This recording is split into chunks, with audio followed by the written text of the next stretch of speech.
Hello everyone, this is Eric, the Asian movie enthusiast, and this is my review of Confidential Assignment 2 International, a Korean action comedy from 2022 that stars Hyun Bin and Yoo Hae-jin.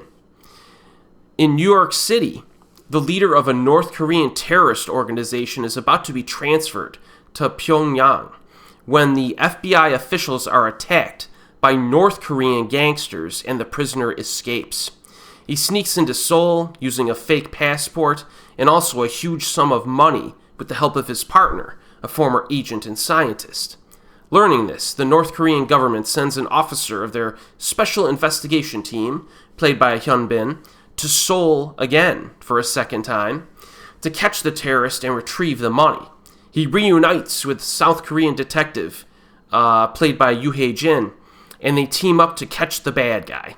However, the duo is interrupted by an FBI agent named Jack, played by Daniel Henney, who wishes to bring the North Korean criminals back to the United States on charges of killing FBI officials. Now, after listening to that plot summary, you're probably wondering why they added an FBI agent character to create a three-man team. Well, if you've seen the first Confidential Assignment film, the premise was similar to something like Lethal Weapon or Rush Hour, where you have two cops who do not especially like one another, but are forced to work together. And at the end of that movie, the men were on pretty good terms with each other. So our protagonists are now quite friendly with one another, so we need some tension there, all right? And this is achieved with the Korean-American FBI agent, who serves as like the third wheel and does not get along with them. And I think this aspect of the movie actually works well enough. Daniel Henney, I think I first saw him in like a K-drama from 15 years ago. He had a supporting role in My Lovely Samsoon, and he played a character who was romantically linked with Jung Ryo-won, a pretty fantastic actress. And I remember Henney being pretty good in that show, but I've barely seen him in like anything since then. So I looked up his filmography, and he has a pretty small resume. At least on some of the websites there. But when he showed up in Confidential Assignment 2, I immediately recognized him. So he definitely has a screen presence that kind of stuck with me over the years. He's built well, like physically, and he butts heads with Hyun Bin's character real fast, like as soon as they meet. And I think the dynamic between those two and the other actor, Yoo Hae-jin, is good. I think it works. There are some other things that turned out to be a little bit questionable in this. The main villain, he's sufficiently slimy, but he is wafer thin, and I thought the actor in the first film, Kim Joo-hyuk, did a better job overall. He gave the character a little bit more pizzazz. Also, this sequel seemed to have a little bit more filler material involving the South Korean family unit.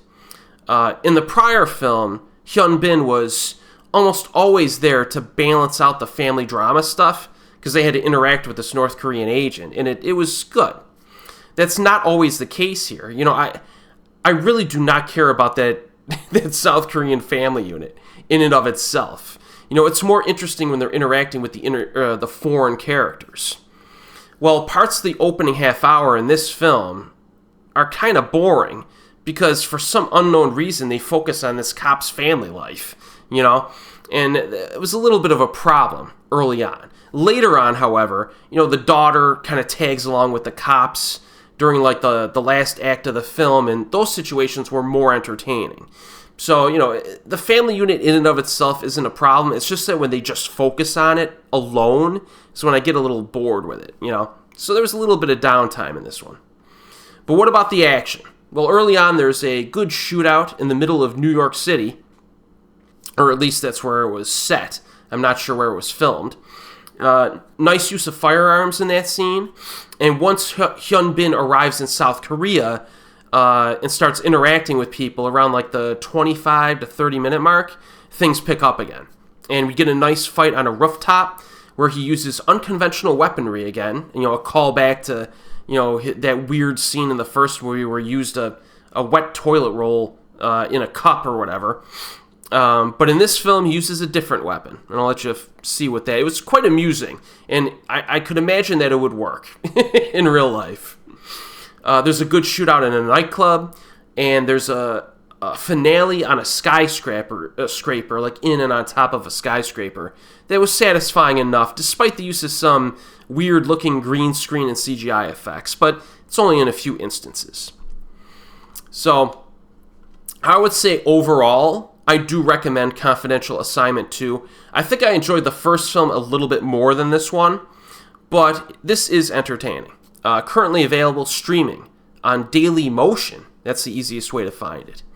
And as always, folks, I'll see you next time.